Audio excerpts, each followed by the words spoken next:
Welcome to Read Poems Every Day. I have raccoons in my garage, so that got me wondering, are there any raccoon poems I might look at? And Lucille Clifton comes in clutch. This is her poem, Raccoon Prayer. O Master of all who take and wash and eat, lift me away at the end into evening, forever into sanctified crumples of paper and peelings curled over my hand. I have scavenged as I must among the hairless. Now welcome this bandit into the kingdom, just as you made him, barefoot and faithful and clean. I've gone ahead and highlighted before I hit record the fifth line of the poem. So if you count it all out, it's a 9-line poem, 9 lines, 1 stanza. No punctuation appears in the poem, but you can still, as you read it, track enjambment all the same. Usually enjambment you can notice just by looking and seeing if there's a punctuation mark or not. But when there isn't punctuation, you have to rely on your experience of reading it out loud and getting a sense of when it makes syntactic sense to spill the meaning of the line over from line to line. So wash and is an instance of enjambment. Lift me away at the end into evening. I kind of want to pause there because it's hard to lift me away at the end into evening, forever into sanctified. So the sentence keeps going, but I do want to take a pause there. Although I don't know if a comma would make sense, maybe a colon. I don't know. So I'm not going to include that in my list of enjambment. Paper, and also paper and peelings, a great phrase. I do sense a kind of possible invisible punctuated pause at the end of line 4.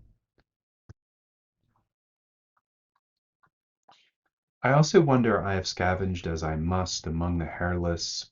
I feel like, at least I want to read as I must as a kind of aside, so I'm kind of imagining possible punctuation marks around it, commas around it, so I'm not going to include that one or the next one. So I do think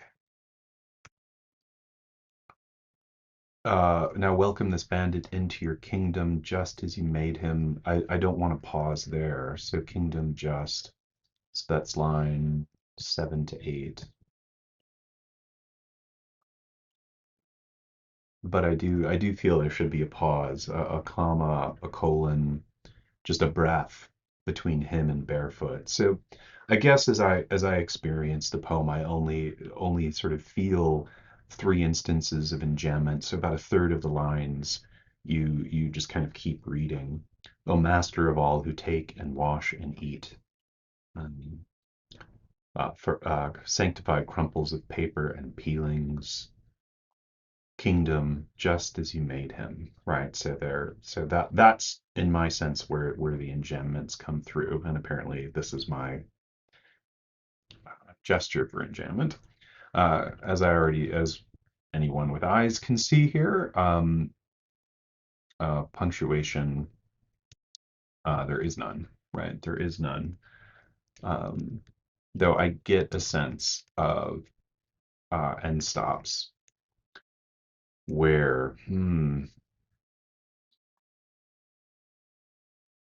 at line 5 and 9. So I have scavenged as I must among the hairless. Oh no, that would be line 6, not 5.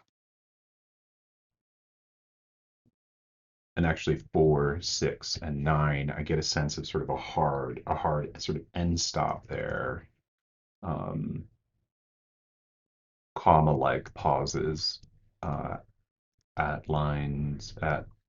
the end of line 2. Um, midline at line 5. Possible colons colon-like pauses um, in line 2, midline. So this is after the possible caesura,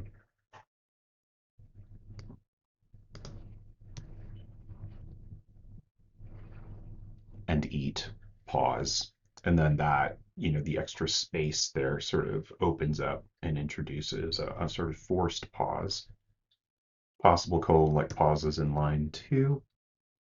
And also, end of at the end of line 8. Because you can imagine there something like that. Lift me away at the end of the evening. Yeah, I think I thought maybe a colon at the end of line 2, but no, it'd be more a comma-like pause. Now I want to be clear, I'm not attempting to punctuate Clifton's poem. I'm just trying to maybe categorize the kind of pauses I feel I feel my voice wanting to make as I read the poem out loud. So, and usually the pauses are associated in more in punctuated poems with those markings. Pronouns.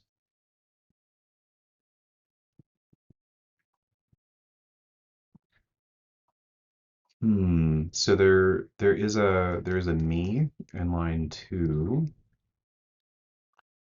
a my in line 4, an I in line 5, and I is not capitalized. I don't think it ever is in Clifton's poetry. I'm not a scholar of Clifton's poetry, but I've read dozens and dozens of her poems. Not this one before. This is new to me.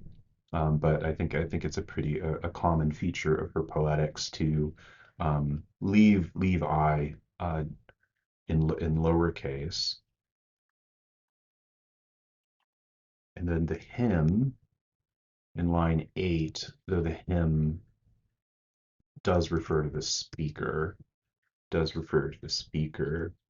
and then there's a U in line 8 as well, and that's the master maker. In other words, the person the prayer is delivered to. Okay, so 9 lines, one stanza, a few instances of enjambment. I've tried punctuation um, is really an inventory of my pauses, how I understand where I pause and why, and then the pronouns. Okay, so those are the beans. Those are the beans. Some sonically pleasing phrases. I think in the poem,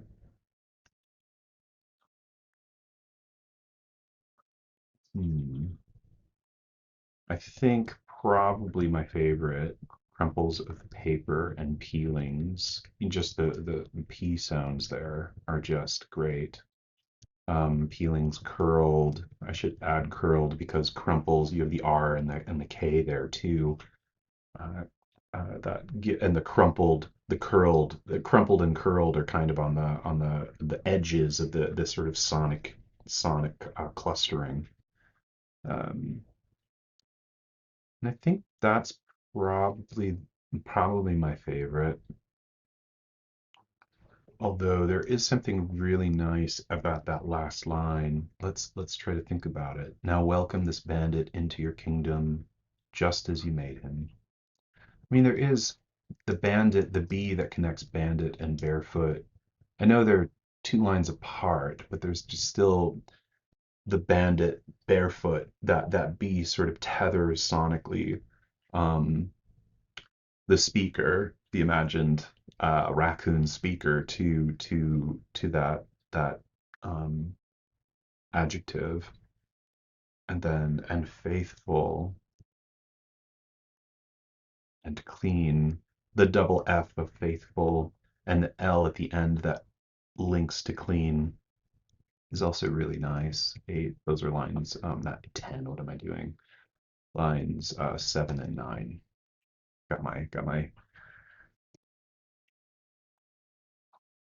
Got my counting off there. Okay. Bandit, barefoot. Oh, there's also the T. It begins with a B, ends in a T, as does barefoot. Okay, so that yeah, so those are probably the two sort of sonically, in terms of alliteration, the sort of sonic pattern that I like the most. And the double and of line 9 is also quite nice. It ends the poem with a sort of rhythmic barefoot and faithful, but then and clean. So barefoot and faithful are both two syllables, but and clean gives a kind of concluding concluding uh, sense to the poem. And speaking of sense, then lines 1 to 2, we have a kind of apostrophic address. Um, the opening of prayer. I think what Clifton does for us here is remind us of the association, both historical and poetic, between lyric poetry and prayer. Um, a connection that maybe as as someone who grew up in a church, the son of a pastor, right? I think although I no longer am not a believer anymore, I think I do still have some of that meditative training that came with learning to pray, and maybe there's a bit of that behind why I love sitting with poetry so much. Maybe it is akin to a kind of meditative practice.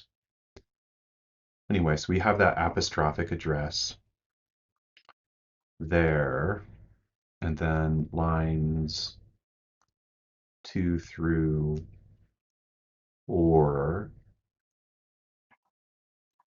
or is a sort of first request. Lift me, sort of lift me away.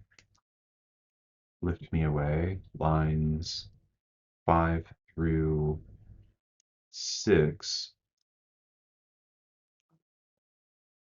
describe the speaker's life and works, so to speak. Um, I have scavenged as I must among the hairless. And then lines 7 through 9, um, sort of repetition of the request,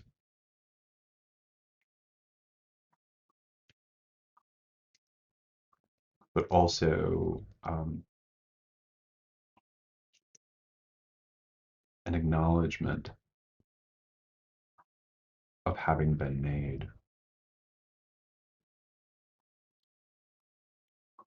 by the auditor or addressee,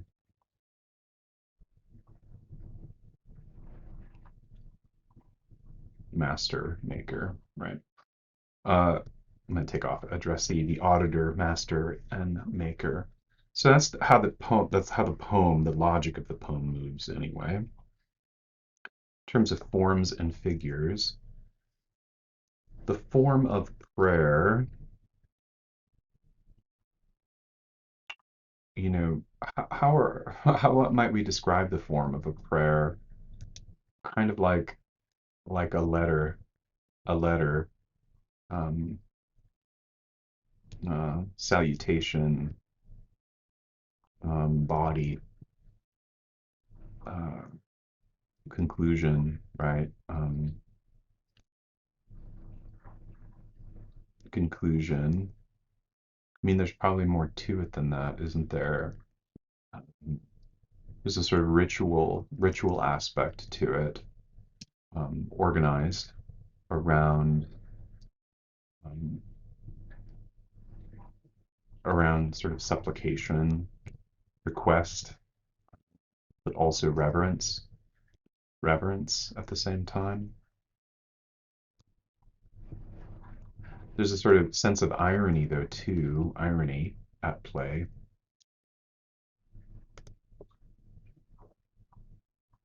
Um, Post this just to kind of get it down. Now let's go back. And by irony, I don't mean sarcasm. Oops, let's go back to the poem. I don't mean sarcasm necessarily. because I think there is something sincere to the tone and the mood of the poem, but ironic irony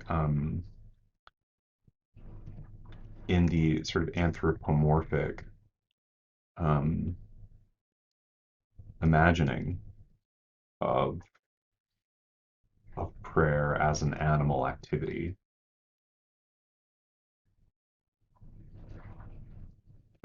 And there is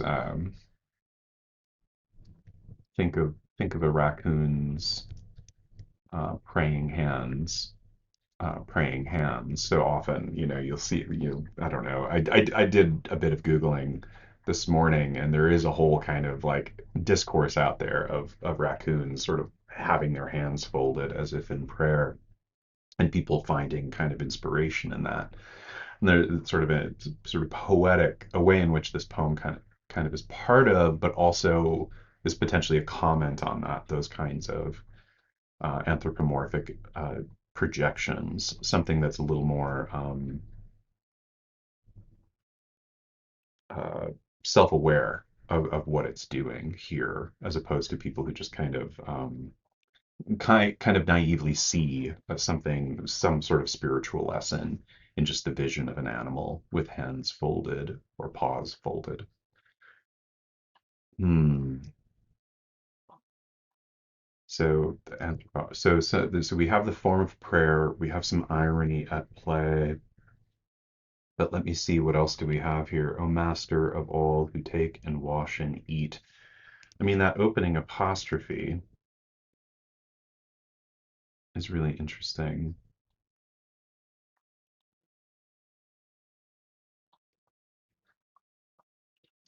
I mean, who is the all?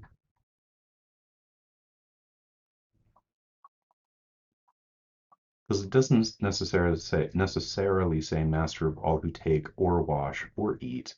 Um, so I'm kind of curious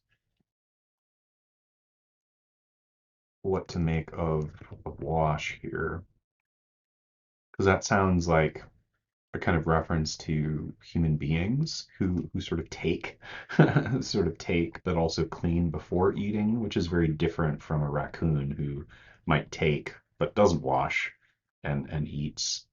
Um, Although maybe there's something about raccoons I'm not aware of, perhaps. Um,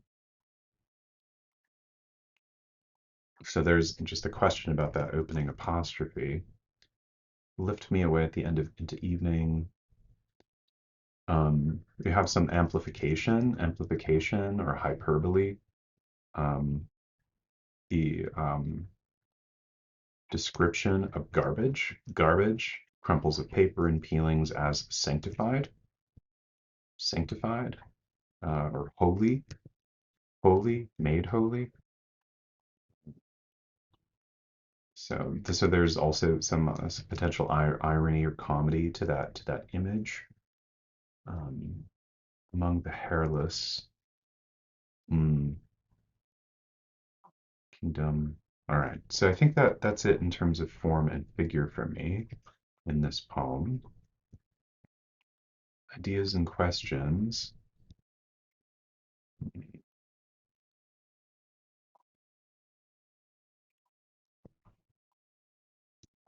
I will say I feel a little tempted. Let me let me make this a little bigger. Since the poem is so small, we can kind of have it all on screen at once here with pretty big font. I feel a little tempted to reverse.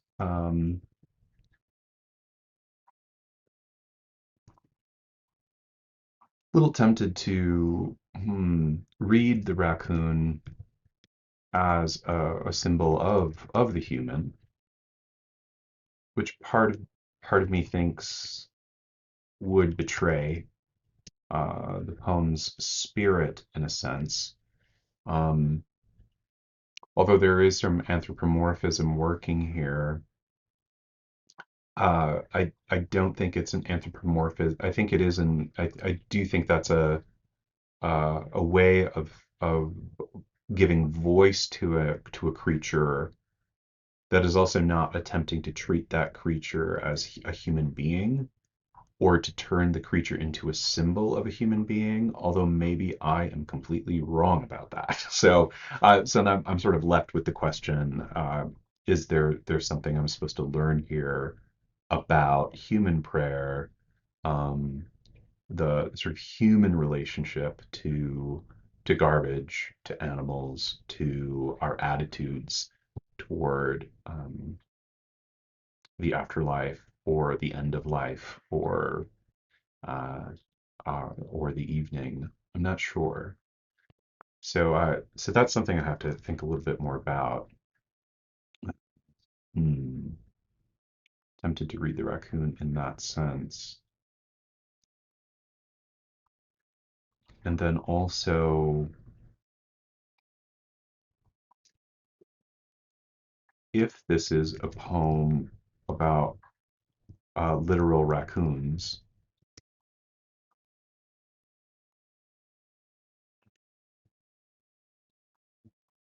what does the application of prayer and supplication afford our sort of cross species understanding or attitude? Something beautiful does emerge in the anthropomorphism of raccoon activity into something like ritual. Is ritual an animal activity as opposed to something that sets human beings apart from the animal kingdom? Hmm. Now welcome this bandit into the kingdom. Bandit is interesting here too. Hmm. Being a bandit or scavenger. Hmm. Not part of a calculus of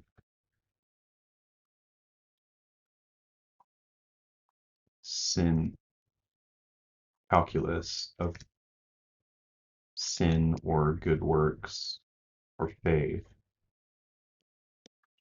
So there is something different about that.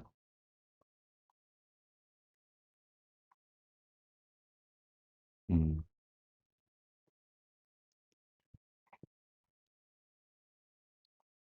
So though I'm resisting my temptation to kind of read the human back into the poem, what do we make of traces of human being here?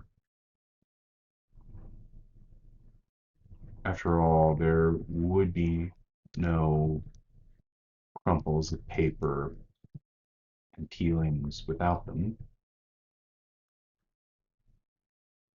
After all, when animals eat fruit, again, maybe I'm completely wrong about this. When animals eat fruit, there isn't really a sense of peeling the fruit first, right? Um, and sort of discarding that. Although this isn't to say animals just completely eat everything they're given either, but something called peelings only exists because of a kind of human environment or world. Um, and then I'm still stuck on wash a little bit um, as well. Also the hairless, the hairless, the hairless.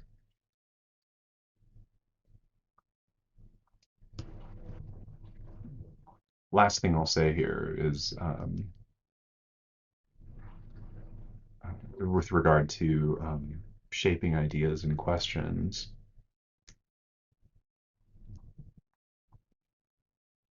Apologies for the kind of repetition of the beginning of that sentence. What do we make of? What do we make of this?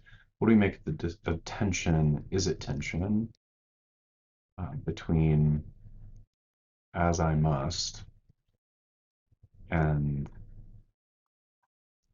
as you made him? Because the reason I'm asking this is because the as I must suggests a kind of situational condition.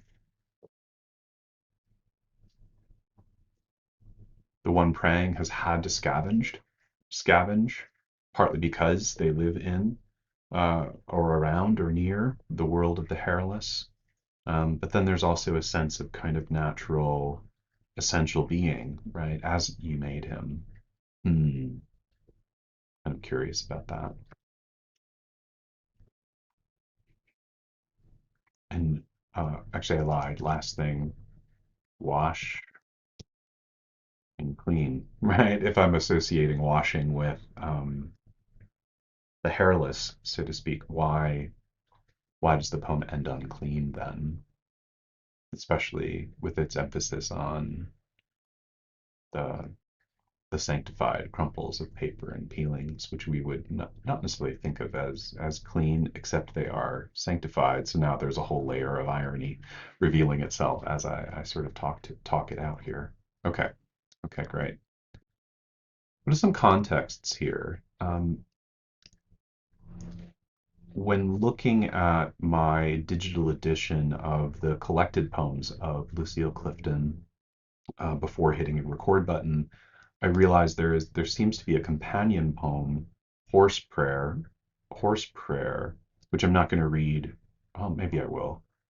This is that poem. Why was I born to balance this two leg on my back, to carry across my snout his stocking of oat and apple?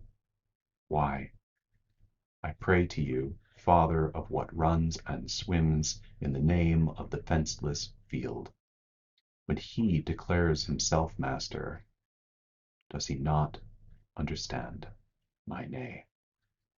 So, and I think hmm, the why there is supposed to be connected to those closing lines. Anyway, the companion poem Horse Prayer.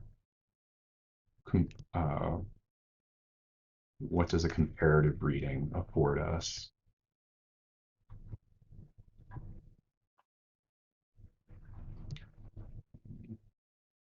especially with respect to mood, point of view,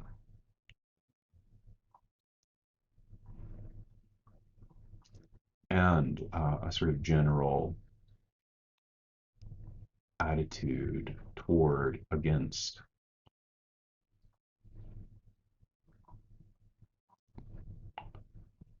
lowercase m masters. So that would be maybe the hairless as well. I'm not sure. So we have the prayer to master of all. That seems different from he who declares himself master. Very different from father of what runs and swims. Okay, so those companion texts, those would probably be what would take a look at. I might also wonder more generally about the whole collection voices by Clifton, the role of the poem in voices. The title of the collection um, does draw attention to an important dimension of lyric poetry, but also emphasizes the audible, hearing, and being heard. And so theories of voice, whether in literary or uh, poetry studies or not, might be something to think through. Um, Studies or theories of prayer too might also be important, especially in Black studies. And I only say this because of Clifton working within sort of the Black American tradition of poetics. and establishing so much of that tradition and working across it, that I'd be particularly keen to think about someone like Ashen Crawley, for instance, who may, of course, be writing about a very different religious tradition than one Clifton occupied. I'm not sure, but certainly something to think about. And then Kevin Quashie has some great work on Clifton as well. So those would be some initial contexts that come to mind for me that I'd want to think a bit about. So let's post that. What does this look like as I scroll through? And those are some notes that I made. I was not expecting to do a 30-minute video today, but there you go, 30 minutes, about 9 lines. Now the real question is, what does this make me think about the raccoons in my garage? Um, it does make me hope that in hope that they find a new home, or that if they fall for the traps that we've set for them, that we can find a good place for them to continue being raccoons. So, all right. Uh, Thanks for spending some time with me today, and let's read more poems tomorrow.